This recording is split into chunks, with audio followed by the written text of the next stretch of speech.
morning. In English, good morning everyone. I am Ashira May Calesi Flores, your cheerful travel buddy. You may call me Ash for short. I will be your tour guide for the next 3 days and 2 nights. And on behalf of Travelcations Tour and Services, I welcome you to the land of Ilocanos, the provinces of Nueva Vizcaya, Ifugao, and Benguet. First, before we begin, let me introduce to you our bus driver, Mang Johnny.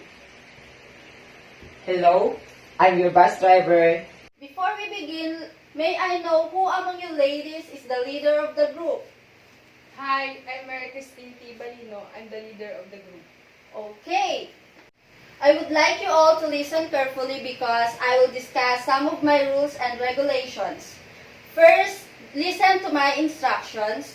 You will remain seated until we reach the destinations. I have here my whistle for go signal. Once you hear this one, that means we're ready to go. Second, don't leave your valuable things unattended. Third, for emergency purposes, I have here my medical kit, so don't hesitate to approach me. Lastly, sit, enjoy, and explore the beauty of Nueva Vizcaya. Before we start and before I give you the overview of the province, I would like to present the special delicacy of Nueva Vizcaya, the grilled chicken kebab with curry. It has a garlic flavored chicken which is so good on its own. Curry was so rich and spicy, it enhances the flavor. The province of Nueva Vizcaya is located on the central part of Luzon in Region 2. It is used to be the territory of the vast Cagayan Valley region.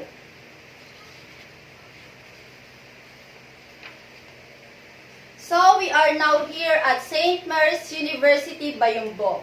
St. Mary's University is the CICM Catholic Educational Institution drawn into communion by the wisdom of God, dedicated to forming persons exemplifying excellence, innovation, and Christ's mission. It was designated as an international center for study of teaching and learning style in 2004. Before we proceed to our first destination, we will having our breakfast here at Mrs. Baker's restaurant. Our meal will last only for 1 hour and 20 minutes. So we are currently here in our first destination, St. Dominic Cathedral. St. Dominic Cathedral is the living stage and grandeur, was preserved as the first cathedral in the province. The cathedral maintains the original facade. It's the interesting sampling of Spanish architecture. 10 minutes from now, we are heading to People's Museum and Library. People's Museum and Library is the museum of a two-story historical building which houses Nueva Vizcayanos history and heritage.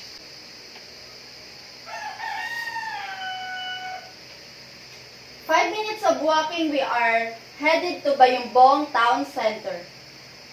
In 1856, the province of Isabela was created, deriving half of its land from Cagayan and half from Nueva Vizcaya.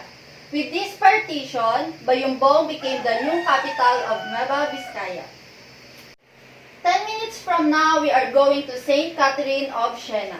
St. Catherine of Siena, its original name is Caterina Benincasa, born on March 25, 1347. And now, it is currently lunchtime.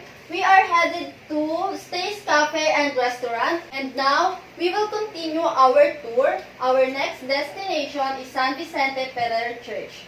The church is one of the biggest and oldest unreinforced brick churches in the Cagayan Valley. 30 minutes of travel, we are headed to Balete Pass. Balete Pass is named after General of the U.S. Army who led combined Philippine and American troops pursuing a retreating General Tomoyuki Yamashita during the campaign of the liberation of the Philippines in World War II. And now, our next destination is St. Luis Beltran Church. 20 minutes from here, we are going to our last destination for this day, Bagabag Bell Tower. The town of Bagabag was first established in 1943 as an ecclesiastical mission for the Dominican attempt to subjugate the proud Ifugaos by 1743. I know all of you are tired. 1 hour and 40 minutes we are going to Mayaya View Inn Hotel. Prepare yourself for tomorrow because we are going to our next destination or in our next province, which is Ifugao. So prepare yourself for tomorrow's tour because we will go in a hot place. Good morning, ladies. How was your rest last night in Mayaya View Inn Hotel? Our first destination in our second province is Aguinaldo Hill, Alegria Junction. It is located at Barangay Asibbanglan, Pinukpok Road at Alegria Junction. General Aguinaldo used this hill as a command post during the Philippine and American War. Moving on our next tour or destination, Afo or Burial Tombs. On the hill known as Otong, overlooking the eastern village of Bongan and Banhal in Mayayao Town in Ifugao Province, sits a mound of rocks neatly filled and assembled near the edge of a cliff. Locals call it Apo or Finato, a tomb built specifically for a family. In mainstream culture, this might be the equivalent of a family burial plot. 30 minutes of travel, we are headed to our next destination, Banawe Rice Terraces. The Banawe Rice Terraces that are carved into the mountains of Banawe in Ifugao in the Philippines by the ancestors of the indigenous people. The terraces are occasionally called the eighth wonder of the world. It is commonly thought that the terraces were built in minimal equipment, largely by hand. 15 minutes of travel, we are going to Batad Amphitheater Terraces. Explore this farmed landscape from the town of Banawe. The Banawe Rice Terraces cluster here isn't technically part of the rice terraces of the Philippine Cordilleras, UNESCO World Heritage Site. These terraces are, however, designated a national cultural treasure by the Philippine government, are the undeniably spectacular. And now, lunchtime, we are going to Ramon's Native Homestay Restaurant. Our lunch will last for only 1 hour and 20 minutes. Continuation of our tour here in Ifugao is the Banawe Ethnic Village. Established in the 1990s, the village was made by a vision of a tourism department to let people have a chance to see that vanishing tradition. In the north, hence, the Banawe Ethnic Village was made situated just about 6 kilometers from the town proper, is where you will find the village giant concrete hand, a wooden sculpture depicting scenes from the war is plastered against the wall. Walking distance to our next destination is Philippine War Memorial Shrine. It is gigantic memorial shrine to commemorate the end of World War II. It is concrete pyramid-type structure which resembles an oversized Ifugao native house located in Linda, Kiangan. Our last destination here in Ifugao is Ifugao Wood Carvers Village. Also known as Itogon, Wood Carvers Village is a tourist spot located in Baguio City where the workshop of native Ifugao wood carvers can be found. Good morning, ladies. How was your rest last night? Did you enjoy your rest in hotel? So before we proceed to our first destination, we will having our breakfast here in Hezekiah's restaurant.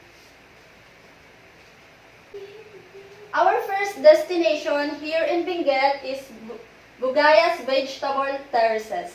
The Bugayas economy transformed rapidly in the immediate post-war years. Just as the old way of life perished in the war, a new livelihood developed in commercial vegetable production.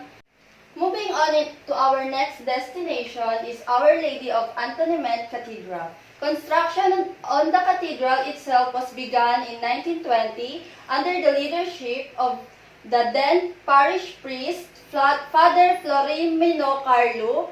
The building was completed by 1936 and consecrated that year. Dedicated to Our Lady of Antonement, during the World War II, the cathedral served as an evacuation center. It withstood the carpet bombing. 20 minutes we are going to Atok Flower Farm. The Northern Blossom Flower Farm in Atok, Benguet has been dominating social media for quite some time. It boasts of pastel-colored flowers and distinctive roses cabbage carpeting by the mountaintop, with majestic sunset and with the stately Mount Pulag as backdrop. Moving on to our next destination, La Trinidad Strawberry Farm. As early as 19th century, historical accounts show that strawberry was brought for production by the Spaniards to La Trinidad, then known as Benguet. During the American period from 1990 to 1940, along with the other temperate highlands vegetable, the strawberry was introduced to province the Americans with the stable supply of their all-American salad.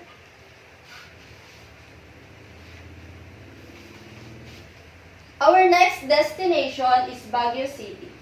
Features a subtropical highlands climates under the Köppen climate classification.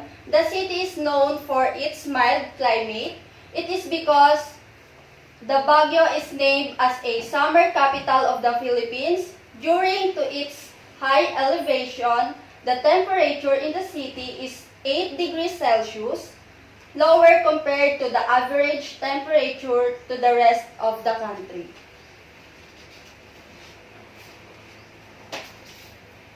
So, I know all of you are tired, so we will going to Fugi Mountain Cookhouse because we will having our breakfast here. Continuation of our tour for this day is the Burnham Park. Lies in the heart of Baguio City in the Philippines. In the Cordillera Mountains of the Philippines, the park was a central feature of Baguio when the city was first planned and developed as the treated for the U.S. military and remains today as a beloved landmark. Moving on to our next destination is the Lion's Head. Was conceived by the Lions of the Baguio in the late 1960s and was formally unleashed to the public in 1972 with PDG Luis Lardizabal, then the District Governor Robert John Weber, and the President Pedro Z. Clara Sabal spearheading the project. The 40-foot sculpture was carved out of natural limestone in Cordilleran artist Reynaldo Lopez Nania. And now we are going to our last destination for 3 days and 2 nights tour here at the Bell Church. The church is magnificent Taoist church that sits between Baguio City and La Trinidad, Benguet. As with the most Taoist temples, it is the mostly red with lot of dragon highlights built into it and a peaceful and serene lotus and pond nearby. As you enter, you pass opposing dragons and you come to the incredible koi pond where many people choose to make a wish to deliver the coin. So that's all for the 3 days and 2 nights tour. Thank you so much, ladies, for participating. On behalf of my journey to my company, thank you for choosing us. Hope you enjoy and learn new things in me. Hope to see you soon. God bless.